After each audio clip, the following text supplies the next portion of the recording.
Feliz sábado, hermanos, bienvenidos a la casa de Dios. Gracias por sintonizarnos y por conectarse a la página de nuestra Iglesia Adventista Panamericana aquí en Los Ángeles. Vamos a tener en los próximos minutos un repaso de la lección, el repaso de la lección de esta semana, y quisiéramos que pusieran atención a los videos porque va a ser grabado en dos segmentos. Quisiéramos antes de comenzar a hacer una oración, y antes de orar quisiera que pidiéramos oración y una bendición muy especial por un miembro de nuestra iglesia aquí, la Iglesia Panamericana, nuestro hermano Robert Montañez, que ha estado teniendo un problema de salud en este momento. Rogamos pues que toda nuestra iglesia y todos nuestros hermanos que nos sintonizan, si nos acompañaran a orar por nuestro hermano y por su esposa Sara también, se los vamos a agradecer. Así que vamos a comenzar nuestro repaso con una oración. Señor y Padre, gracias te damos en esta hora porque tu misericordia es por siempre, Señor. Y gracias, Padre, porque a pesar de esta crisis que estamos enfrentando, no solo como iglesia, sino el mundo entero, tú, Señor, dejas tu palabra para fortalecer nuestro espíritu. Rogamos, Señor, bendigas a cada miembro de nuestra iglesia Panamericana aquí en Los Ángeles, donde quiera que estén en sus hogares, que tu Espíritu Santo, Señor, los alcance, los proteja, los cuide a ellos y a sus familias. Y también a nuestros queridos hermanos y hermanas que nos ven en otras partes, Señor, aquí en los Estados Unidos, en otras partes del mundo también, en México, en Centroamérica. Rogamos, Señor, que tu bendición alcance para ellos, para nuestras familias, donde quiera que están también. Rogamos de manera muy especial por la salud de nuestro hermano Robert Montañez, quien es un miembro activo, Señor, de nuestra iglesia. Rogamos, Señor, que su salud sea recuperada y que solo sea un mal momento, Señor, un susto, que no pase a mayores. Rogamos por su esposa Sara y por su familia, Señor, entera. Los ponemos en tus santas manos. Úngenos con tu Santo Espíritu en esta hora, Señor, y permite que podamos, en el repaso breve que haremos de la lección de esta semana, reafirmar lo que hemos aprendido. Gracias, Padre, en Jesús. Amén. Amén. Bueno, el título de la lección de esta semana fue ¿Cómo consideraban la Biblia Jesús y sus discípulos? Y saben que es una lección muy interesante por el hecho de que en ningún momento Jesús menospreció o hizo a un lado las Santas Escrituras para traer conceptos nuevos. Aun cuando Jesús presentó conceptos nuevos en su ministerio, siempre Jesús basó su predicación y su enseñanza en el Antiguo Testamento, en lo que hasta ese momento se consideraba el Antiguo Testamento. Fíjense que hoy en día, tristemente se cuestiona la veracidad y la autoridad de la Biblia, porque hay muchos que dicen que la verdad no es absoluta, sino que la verdad es relativa. Es decir, de acuerdo a las circunstancias que se están viviendo, la verdad es así, o la verdad es de este otro modo. Pero los seres humanos hemos caído en el pecado y en el error de querer restar autoridad e importancia a la Biblia respecto a las circunstancias que vivimos todos los días. Y estas personas que piensan de este modo han eliminado ciertas cosas de las Santas Escrituras, han eliminado por sobre todo el elemento sobrenatural de las Santas Escrituras, es decir, rechazan los milagros que se registran en las Santas Escrituras. Por ejemplo, no creen que el mar fue abierto para que el pueblo de Israel cruzara bajo el liderazgo de Moisés. Tampoco creen que Jesús resucitó. Tampoco creen en los milagros de Jesús, y entonces comienzan y caen en teorías subversivas que enseñan que los milagros que se registran en las Santas Escrituras son solamente elementos sensacionalistas que han sido puestos ahí para atraer la atención de las personas.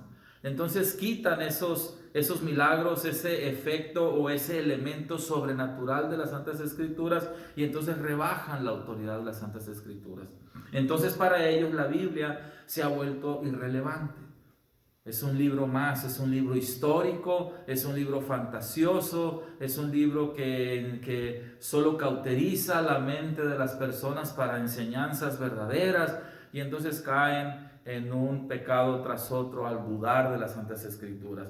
Y nos daremos cuenta esta semana, nos dimos cuenta esta semana, que cuando el ser humano rebaja la autoridad de las Santas Escrituras, cae en una serie de errores que lo llevan al final a dudar de la existencia de Dios. A dudar de la existencia de Dios. Entonces esta semana se ha encargado la lección de escuela sabática de enfatizar la veracidad de las Santas Escrituras al ver las Santas Escrituras desde el punto de vista en que Jesús vio las Santas Escrituras. Fíjense que Jesús, cuando tenía una tentación, cuando sufrió tentación, siempre respondió con un escrito está. En la tentación del apetito, por ejemplo, Jesús apuntó a ella, apuntó hacia la Escritura como el pan de vida. Es decir, cuando Satanás presentó a Jesús la tentación del pan, 40 días sin comer, imagínense, 40 días sin comer, Jesús tenía hambre. La humanidad de Jesús exigía alimento, pero Jesús defendió su vida y el inicio de su ministerio con un escrito está, al responder a Satanás: no solo de pan vivirá el hombre, sino de toda palabra que sale de la boca de Dios. Es decir, Jesús enfatizó la autoridad de las Santas Escrituras al presentarla como el pan de vida. También en la segunda tentación, en la tentación de los reinos, Jesús enfatizó que la verdadera adoración se centra en Dios. Es decir, cuando Satanás le presenta a Jesús los reinos del mundo con la condición de que le adoraran, Jesús se defendió con un escrito está diciendo: no es a ti a quien debo de adorar, no es al hombre al que debemos adorar, no es a los bienes materiales a los que debemos adorar, no es al poder político ni religioso al que debemos adorar. La adoración verdadera se centra en Dios. Jesús defendió la verdadera adoración desde un escrito está. Y entonces Jesús en la tercera tentación, que es la ostentación de la ostentación, estaba refiriéndose a tener un carácter humilde. Así que Jesús enfatizó todo su ministerio, basó todo su ministerio en las Sagradas Escrituras. Por eso Jesús mismo dijo después en el tiempo de su ministerio que Él no había venido al mundo para abolir la ley, sino a cumplirla. Y que Él no había venido a abolir la ley y a los profetas, sino a darle cumplimiento. Por eso es que es algo difícil para mí personalmente entender a aquellos que dicen que creen en Cristo, que creen en Dios, que creen en las Santas Escrituras, pero echan por un lado la ley de Dios. Es un poco difícil de entenderlo porque no hay una congruencia de pensamiento entre lo que dicen con lo que hacen. Si nosotros amamos a Dios y nos decimos ser cristianos verdaderos, obedeceremos la ley, obedeceremos las Santas Escrituras conforme al Señor la ha puesto, conforme al Señor nos la ha dado, y defenderemos nuestra fe siempre como lo hizo Jesús, con un escrito está. Entonces la relación que Jesús tuvo con la ley, con la misma ley de Dios, es muy interesante. La ley, nosotros encontramos que la ley no salva, sino que somos salvos por la gracia y por la misericordia de Cristo. Es decir, Jesús vino y dijo: yo no he venido a cancelar la ley, sino a cumplirla, pero siempre enfatizando que la ley no tiene poder salvífico, sino que la salvación viene a través de la persona de Cristo Jesús. Es decir, cuando nosotros vamos a la ley de Dios, a los 10 mandamientos, tal y como están en las Santas Escrituras, no como la tradición religiosa lo enseña, como la tradición en el mundo lo enseña, sino como la Santa Biblia lo enseña, encontramos que Jesús está diciendo: mira, fíjate en la ley. Venimos a la ley, comparamos nuestra vida con la santa ley de Dios, y la ley de Dios nos dice en qué estamos equivocados. La ley de Dios nos dice y nos enfatiza cuáles son nuestros errores y nuestros pecados. Pero el hecho de guardar la ley no significa que ya hemos sido perdonados o somos salvos. Después de que yo me he visto en la ley, necesito entonces ir a Jesús, que es el que nos dice que Él ha reafirmado el poder de la Escritura y ha confirmado el poder de la ley, es decir, la Santa Escritura. Entonces yo llevo mi vida a Jesús y le digo, mira, ¿sabes qué, Jesús? Yo ya fui a la ley, ya me di cuenta en qué estoy pecando, ya sé cuáles son mis errores, sé cuáles son mis equívocos. Ahora vengo a ti para que por tu gracia yo sea perdonado y sea transformado. Jesús obedeció la ley. La ley nos dice nuestro pecado, pero quien nos salva es Cristo Jesús. Ahora, la ley depende de dos cosas, de dos tipos de relaciones.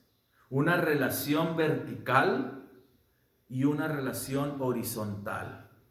Y cada una de esas relaciones tiene un significado. En mi relación vertical, que es mi relación con Cristo, en mi relación con Dios, es donde yo aprendo. Es la relación del aprendizaje.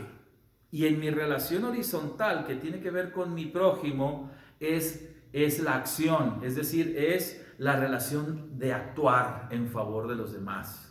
Por eso Jesús, cuando enseñó los dos grandes mandamientos, enfatizó toda la ley en solo dos.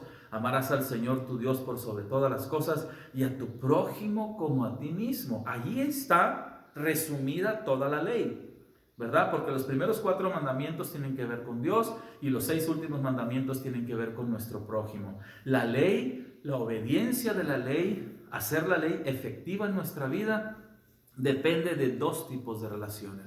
Mi relación vertical con Dios y mi relación horizontal con mis hermanos, con mis semejantes. Entonces de ahí pasamos a la parte del martes, donde Jesús aparece en toda la Escritura. Fíjense que el orden cronológico, desde el Pentateuco, los profetas y los salmos, que era la escritura conocida en los tiempos de Jesús, ¿ok? Es lo que hablan acerca de Jesús. Son los que anuncian al Mesías. Por eso es que Satanás no pudo derrotar a Jesús en el desierto, porque Jesús estaba citando a las escrituras conocidas en ese momento. Claro, en los tiempos de Jesús no existía la Biblia como la conocemos ahora, ¿verdad? No existía la Santa Escritura con el Antiguo y Nuevo Testamento. Apenas el ministerio de Jesús estaba comenzando. No había todavía una iglesia primitiva, no existían todavía los apóstoles, no estaban conformada la iglesia primitiva, no estaba conformado todavía el ministerio de Jesús, apenas estaba comenzando. Es decir, faltarían todavía muchos años antes de que el Nuevo Testamento se escribiera.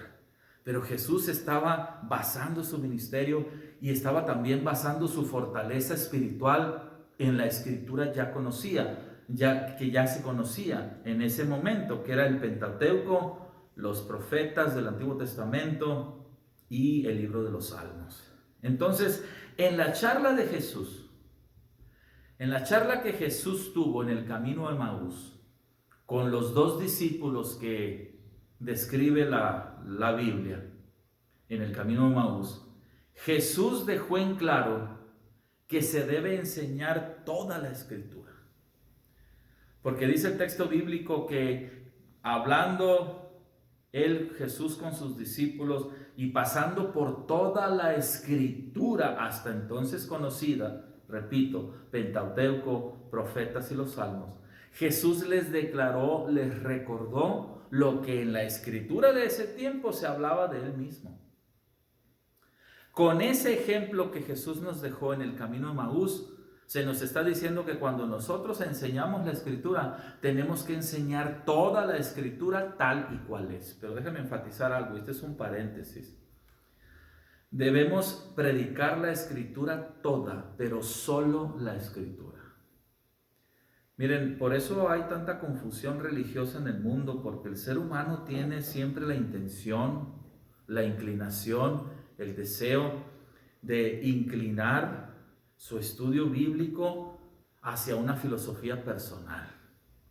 Es decir, estudiamos la Santa Biblia, pero queremos ponerle o quitarle. Y cuando enseñamos la Biblia, queremos enseñar no solo lo que la Biblia dice, pero también lo que nosotros creemos. Y eso causa confusión, no solo en nuestra mente, sino también en la mente de los que nos están escuchando. Y es por eso que hay tanta confusión religiosa en el mundo. Nosotros no hemos sido llamados para enseñar lo que nosotros pensamos. No hemos sido llamados para enseñar lo que nosotros creemos.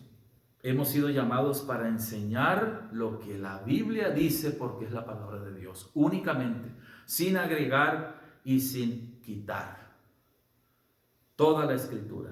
Entonces también encontramos que en Mateo 28, 18 al 20, Jesús le dice a sus discípulos de aquel entonces, ¿no? Y nos lo dice a nosotros hoy que somos sus discípulos también, que toda potestad, dijo Jesús, me es dada en el cielo y en la tierra. Pero esa autoridad permanece arraigada en su Padre y en toda la deidad. Porque Él dice, por tanto, id y hacer discípulos en todas las naciones, bautizándolos en el nombre del Padre, del Hijo y del Espíritu Santo. Y entonces luego viene el pasaje clave, enseñándoles que guarden todas estas cosas que os he mandado. Y aquí que yo estoy con vosotros todos los días hasta el fin del mundo. Amén. ¿Qué está tratando de decir Jesús aquí? Jesús está diciéndonos, mira, tú eres mi discípulo, yo soy tu maestro. En mí encuentras salvación. Ya fuiste a la ley, ya viste en la ley cuál es tu pecado, cuál es tu error. Tú viniste a mí. Ahora en mí encuentras perdón, encuentras justificación. De aquí en adelante tú estás caminando conmigo. Pero ahora lo que yo te pido es que esa salvación que tú encontraste, tú vayas y la cuentes a otros, la compartas con otros. ¿Y cómo lo vas a hacer? En la potestad que yo tengo. Jesús dice, toda potestad me es dada en el cielo y en la tierra. Es decir, todo el poder es de Cristo, pero ese poder Cristo lo comparte con nosotros cuando nosotros presentamos la Escritura y toda la Escritura sin quitar y sin poner. Tal y lo que la Biblia dice, y el Señor dice, toda mi potestad va a ser para ti, para que tengas éxito en la predicación del Evangelio. Y luego Jesús dice, id y predicad y hacer discípulos en todas las naciones. ¿Y cuál es el resultado de esa predicación? Bautizándolos en el nombre del Padre, del Hijo y del Espíritu Santo. ¿Y qué es lo que vamos a hacer al predicar? Enseñándoles que guarden todas las cosas que yo te he mandado. Esa es la gran comisión. Cuando nosotros vamos a la Santa Escritura y basamos nuestra predicación, nuestra vida, nuestro testimonio en la Santa Escritura como Jesús lo hizo, sin quitar nada, porque Jesús no quitó nada, Jesús no canceló nada, Jesús obedeció la Escritura todos los días de su vida tal y como la Escritura está. No hay ningún signo, ningún rasgo, ninguna señal, ningún testimonio de que después de que Jesús se fue al cielo, el ser humano haya tenido autoridad para cambiar algo de la Escritura. No, el ser humano no tiene poder para eso. El ser humano no tiene poder para tocar lo que es de Dios. El ser humano no tiene poder para transformar o manipular lo que sale de la boca de Dios. Hermanos queridos, lo que sale de la boca de Dios es eterno. Lo que sale de la boca de Dios es perfecto y tiene un objetivo y una razón. La Santa Escritura, desde el Génesis hasta el Apocalipsis, tiene el objetivo de salvarnos. Pero seremos salvos únicamente cuando obedecemos la Santa Escritura tal y como está, sin peros y sin pretextos, sin agregar o quitar, sin agregar filosofías personales. Miren, hay personas que no aceptan a Cristo o no aceptan comprometerse con Cristo porque hay algo en la Escritura que les molesta. Y es más fácil decir, no, yo no creo en eso. Es que eso no me conviene. No, es que eso es muy difícil. No, yo creo que así como estoy bien. Yo creo que no hay necesidad de que yo haga nada más. Pero la Santa Escritura tiene una enseñanza para salvación. Jesús está reflejado en toda la Escritura. Desde el Génesis hasta el Apocalipsis, el centro de la Escritura es Cristo. Y Jesús, cuando estuvo sobre la tierra, dijo, yo no he venido a cambiar nada de la Escritura. He basado mi ministerio en la Escritura. Y mi pueblo tiene que enseñar mi Escritura tal y como yo se las he dado. Jesús es el centro de la Escritura. En la parte del miércoles, Jesús y el origen de la historia de la Biblia. Jesús utilizó la escritura conocida entonces como la base de su enseñanza. Eso lo acabamos de ver. Jesús reconoció la autoridad de la Santa Escritura. Jesús enseñó que la Biblia es la palabra de Dios, en el sentido de que lo que ésta dice, lo que la Biblia dice, es sinónimo de lo que Dios dice. Es decir, cuando nosotros abrimos la Biblia y vemos lo que la Biblia enseña, es sinónimo, es lo mismo que lo que Dios enseña, porque es la palabra de Dios. Dios ha dejado su voluntad, hermanos, plasmada en su Santa Biblia. Algunos seres humanos dicen, es que yo quisiera que Dios me hablara. Yo quisiera escuchar la voz de Dios. Yo quisiera que Dios me hablara y me dijera qué hacer con mi vida. Hermanos, Jesús, Dios ya lo ha hecho. El Señor ya nos ha dejado su santa palabra diciéndonos lo que tenemos que hacer. Y el principio, el inicio de lo que tenemos que hacer para que nuestra vida sea mejor es la obediencia. Sin excusas y sin pretextos. ¿Cuántas personas hay que posiblemente me están viendo en este momento que todavía no tienen un compromiso con Dios, que no guardan el sábado conforme al mandamiento, porque no están convencidos de que les va a ir bien, porque no quieren obedecer? Tienen miedo a perder sus empleos, tienen miedo a perder sus trabajos, tienen miedo a perder a su familia, tienen miedo a meterse en algún problema, tienen miedo que los critiquen, tienen miedo que los señalen. Entonces no estamos siendo obedientes. ¿Cómo pretendemos entonces que el Señor bendiga nuestra vida si no queremos obedecerlo? El primer paso para que nuestra vida mejore es la obediencia. Reconocer la autoridad de la Santa Escritura y toda su enseñanza y la ley como fue dada a Moisés en el Sinaí, que viene desde la eternidad. También encontramos en la parte del miércoles que Jesús sistemáticamente considera a las personas de los lugares y los hechos del Antiguo Testamento como verdades históricas. Es decir, Jesús en su ministerio hace referencia de personajes del Antiguo Testamento y también hace referencia a hechos del Antiguo Testamento para basar su ministerio. En un mensaje de advertencia, Jesús también describe, por ejemplo, los días de Noé.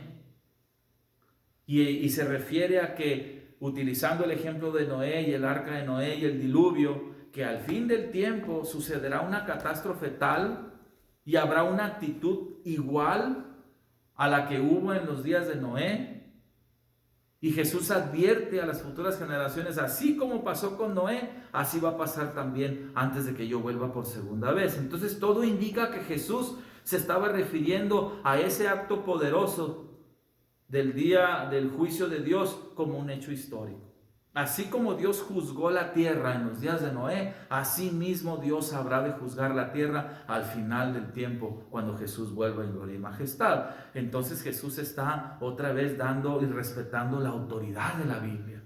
Está utilizando al Antiguo Testamento para referirse a lo que habría de suceder en el Nuevo Testamento, que todavía no se escribía en ese momento, y lo que habría de suceder en el fin del tiempo. Entonces, al negar los hechos históricos, como algunos lo hacen, se niega la veracidad de la Biblia y por consiguiente se niega la existencia de Dios. Si caemos en esa trampa, hermanos, entonces nos hemos alejado de Dios definitivamente. Es un asunto de fe. Es un asunto de fe. Miren, vamos a sacarlo por lógica. Yo tengo necesidad espiritual. Todos tenemos necesidades espirituales. Estamos metidos en problemas, hemos dado la vuelta, hemos tratado de solucionar nuestra vida, intentamos esto, aquello y las cosas no funcionan. Y hemos estado retrasando nuestra entrega a Dios, buscar ayuda en Dios. Lo que estamos pidiendo es un milagro en nuestra vida. Pero entonces no hay sentido, no hay lógica, que mientras nosotros estamos pidiendo un milagro para que nuestra vida se arregle, al mismo tiempo estemos negando los milagros que están registrados en la Santa Escritura. No hay lógica. No es un pensamiento lógico, no hay congruencia. ¿Cómo voy a pedir algo en lo cual yo no creo? Si necesito un milagro en mi vida es porque yo he creído fielmente por fe en los milagros que sucedieron en las Santas Escrituras, que están registrados en las Santas Escrituras. Es un asunto de fe. Jesús observó el origen y la historia de la Santa Escritura. Y es que, hermanos, para Jesús era fácil porque Jesús es el autor de todo. Jesús es el que inició la Santa Escritura, por decirlo de algún modo. Jesús conoce el desarrollo histórico de la Biblia porque Jesús es el centro de la Biblia. Es el centro de todo conocimiento bíblico. Y Él, que es el centro de todo conocimiento bíblico, y Él que es el centro de la Santa Escritura, y Él que conoce desde la primera letra del Génesis hasta la última letra del Apocalipsis el mensaje de la Santa Escritura, porque es un mensaje que viene de la boca de Dios.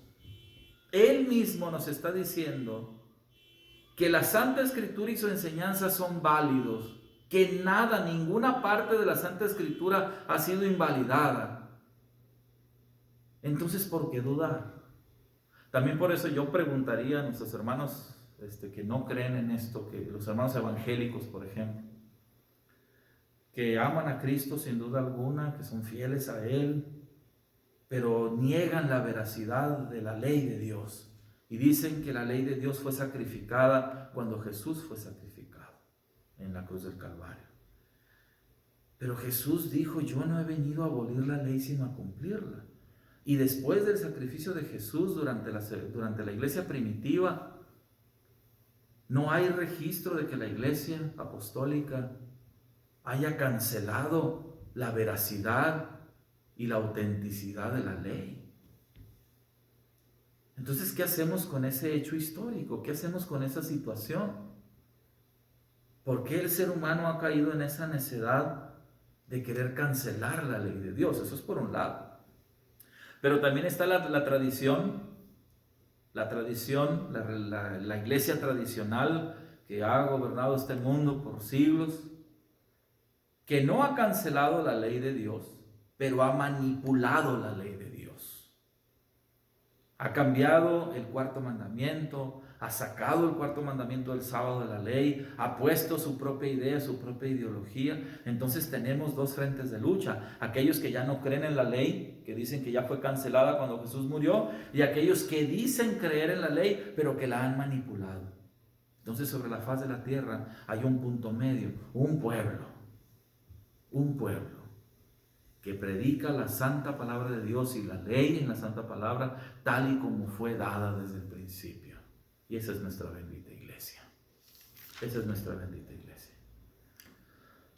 Entonces, para terminar en la parte del jueves,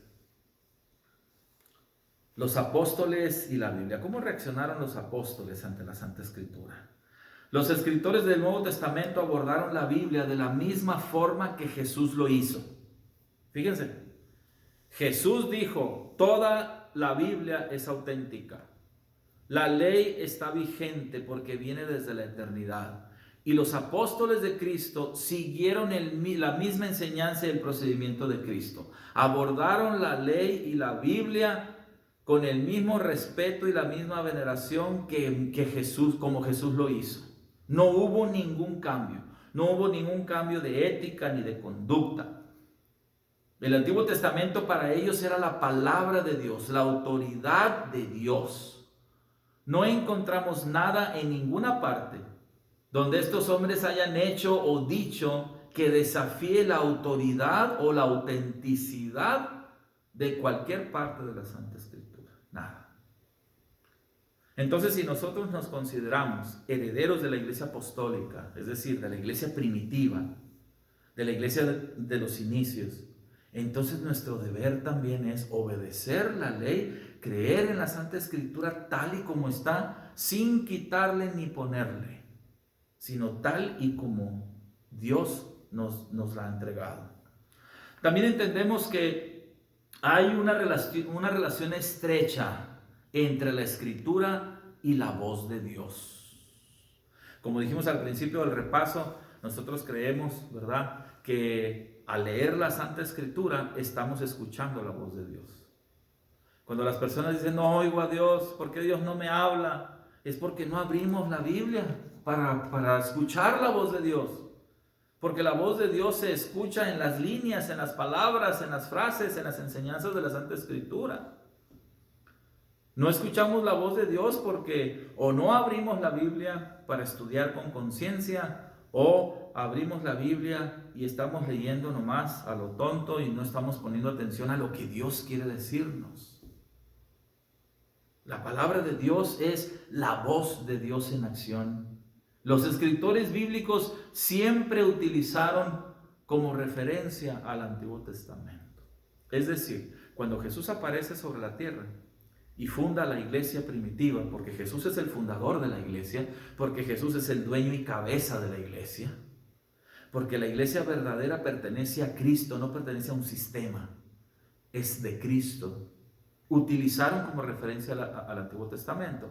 Cuando Jesús aparece sobre la tierra, lo que Jesús hace, entre el montón de cosas que Él hace cuando está aquí, es unir el mensaje del Antiguo Testamento con lo que sería el mensaje del Nuevo Testamento. Hay algunas personas que se dicen eruditas, y los pongo entre comillas, que dicen que la Biblia se contradice. No hay contradicción posible, porque el link, el eslabón que une a toda la Biblia no es otro más que la persona de Cristo Jesús.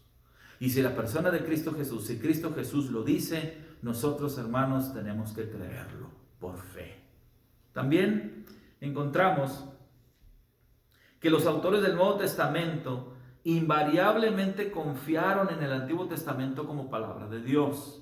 Es decir, no solo lo utilizaron como referencia, sino que confiaron en esa referencia.